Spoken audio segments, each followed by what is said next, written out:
He was a 31-year-old rookie who played just 4 NHL seasons, but his retired number 4 hangs alongside the Philadelphia Flyers' greatest legends. To understand why a man with just 85 career points is honored with Hockey Hall of Famers is to understand that this man was a fearless and courageous warrior who epitomized so many who toiled in the hard-scrabbled era of the 1960s and early 1970s. His road to the NHL was a long and painful one, and once he finally realized his NHL dream, it was ripped from him in one bloody, frightening, and horrific moment. Barry Ashbee handled his fate with grace and courage, traits he'd display again when he faced even worse tragedy 3 years later.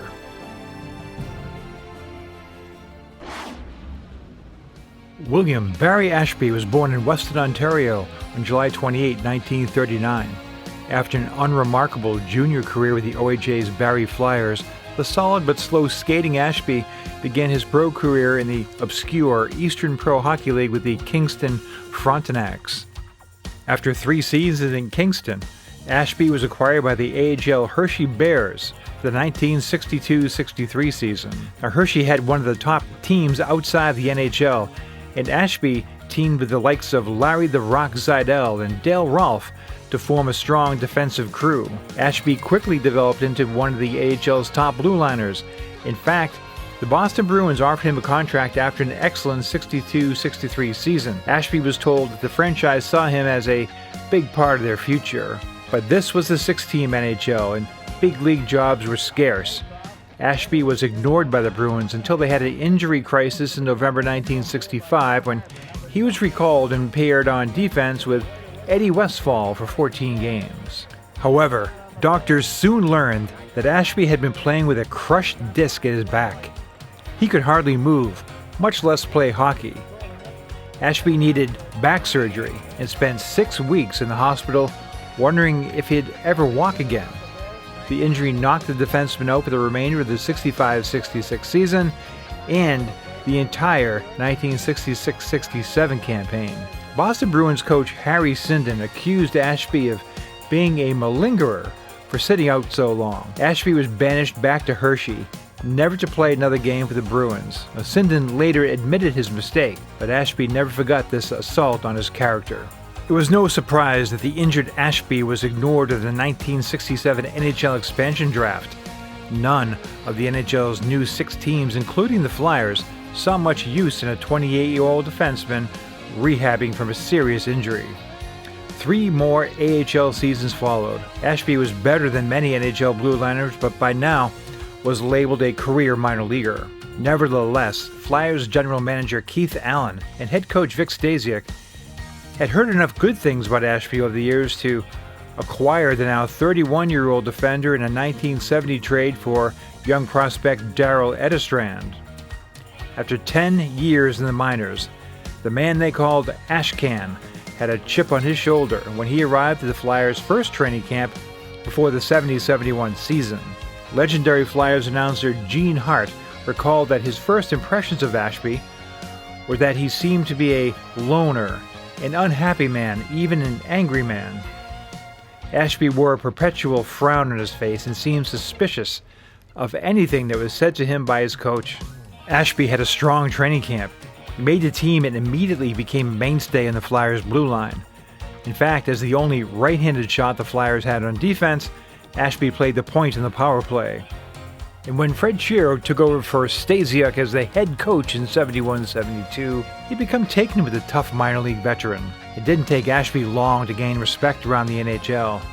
Now, always a competitor, Ashbee went over the edge one night in Pittsburgh when he decked the referee, Brian Lewis, with a right to the jaw, earning an 8-game suspension and a $150 fine. By 1972, Ashbee's left knee was in terrible condition. The kneecap was deteriorating and the ligaments were barely held together. He was also playing through constant and excruciating pain in his neck, shoulder, and elbow.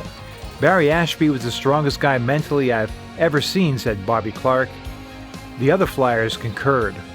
Hockey players are a tough breed by nature, but Ashbee's stoicism impressed even the most hardened teammates. Despite his success, during training camp prior to the 72-73 season, the no-nonsense Ashbee told Keith Allen he was thinking of quitting the game. He was so disgusted that some of his teammates, coming off a losing season, were so lackadaisical in their preparations for the upcoming campaign, saying that he was too old to waste his time with a group content to be losers. Ashbee told Allen to trade him or he was going to retire. Ashbee was appeased, however, when the Flyers roster was soon populated by a group of players who had cared about winning as much as he did, with Ashbee, Jim Watson, Joe Watson, Andre Dupont, and Ed Van Imp anchoring the blue line, and an exciting crew of young forwards led by Clark Barber and Rick McLeish. The Flyers finished second in the Western Division and advanced to the Stanley Cup semifinals. In the offseason, the Flyers put the final piece of the Stanley Cup puzzle in place when they reacquired goaltender Bernie Parent. The 1973-74 season was Ashbee's best, but as mid-season rolled around, he was left off the Western Division All-Star team, and he was angry. Ashbee took out his frustration on the rest of the NHL. He finished the year with a phenomenal plus-minus rating of plus 52, the best on the Flyers. After the season, he was named the second-team NHL All-Star by the league and selected to the All-Western Conference team compiled by the Hockey News. But individual honors were secondary to Ashbee. He wanted hockey's ultimate prize, the Stanley Cup. Ashbee's 73-74 performance was particularly impressive considering he played with a chipped vertebrae in his back, bursitis in his elbow, and a pinched nerve in his neck that forced him to wear a protective horse collar. His left side was often so numb he could barely grab his stick. In constant agony, he could hardly bend over to tie his skates. Still, Ashbee was his usual quiet, effective self in the Flyers' first-round sweep of the Atlanta Flames.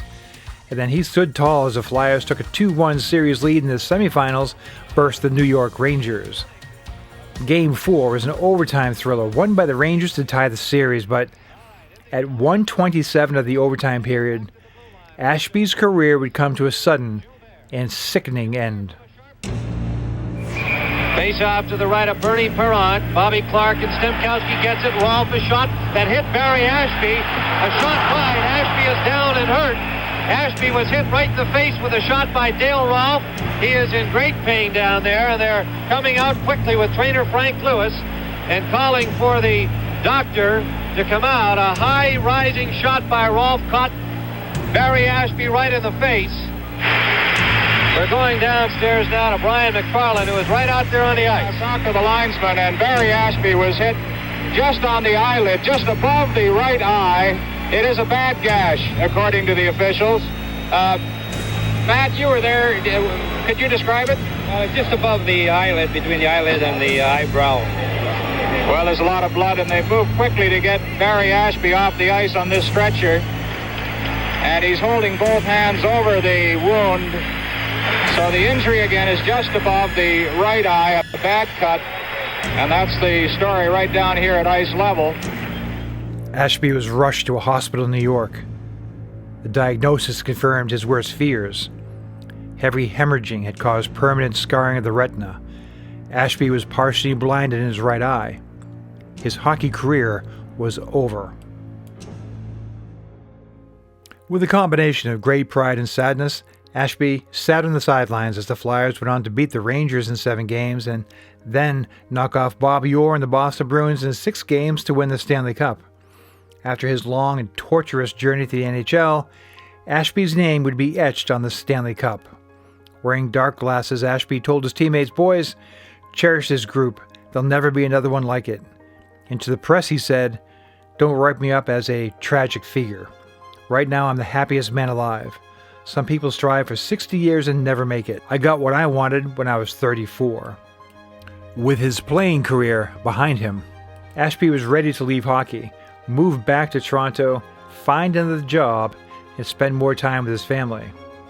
He also had a stake in a pro lacrosse franchise. But the Flyers asked him repeatedly over the summer of '74 if he'd become an assistant coach to Fred Shero. At first he said no, fearing the invitation was an act of charity. But the innovative Fred Shero was the first NHL coach to have an assistant coach, selecting Ashbee's longtime Hershey teammate Mike Nikoluk. Shiro, Allen, and Clark convinced the skeptical Ashbee that they wanted him around for his hockey knowledge and leadership, not as a figurehead. So in August 1974, Ashbee agreed and arrived at camp as the Flyers' second assistant coach, primarily working with defensemen. After overcoming his initial discomfort, Ashbee settled into the role and even began to relish his job. In addition, the Flyers created team awards to be presented to players at the end of the season, and the award for the team's best defenseman was named the Barry Ashbee Trophy. Ashbee was adamant, however, that he did not want the team to recognize his playing career with a special night in his honor. However, in April 1975, Ashbee reluctantly agreed to be celebrated at the Spectrum. With wife Donna and the children standing by his side, accolades poured in for the proud warrior. Then the Flyers revealed the night's biggest surprise. All the players on the team had chipped in and bought Ashbee a brand new camper. Ashbee was behind the bench when the Flyers won their second Stanley Cup in 1975 and went on to their third straight Stanley Cup Finals in 1976. His coaching future looked bright.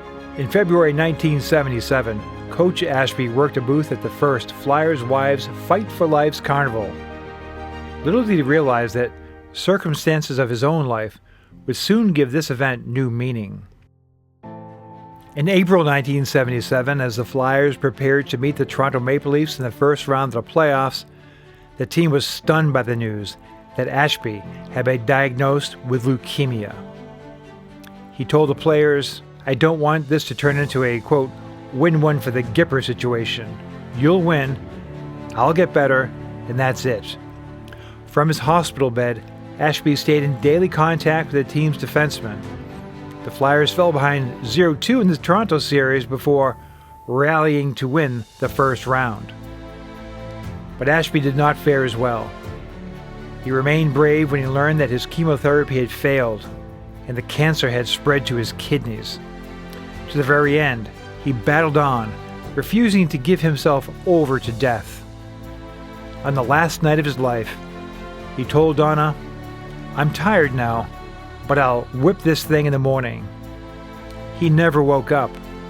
Barry Ashbee died on May 12, 1977, at the age of 37. Ashbee's funeral was held in Toronto in May 1977. Days later, there was a public ceremony held at Philadelphia's Spectrum. Flyers owner Ed Snyder and the Flyers took numerous steps to make sure that Ashbee's memory lived on. His number 4 was retired. The Flyers wore a number 4 patch the following season.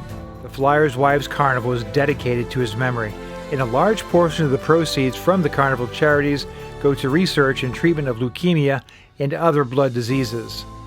Donna Ashbee and the Ashbee children remained close to the Flyers family long after Barry's passing. Sadly, Donna passed away in the summer of 2021 at the age of 82. Barry Ashbee's retired number hangs in the rafters to honor his spirit, character, and dignity. By celebrating Barry Ashbee, the Flyers also paid tribute to all the players who came before him and after him, the unsung men who toiled and sacrificed just for a chance to compete in the NHL. The Pro Hockey Alumni is dedicated to promoting and celebrating the legends who made the game great. Here are 2 more videos created for those who love the history of the game.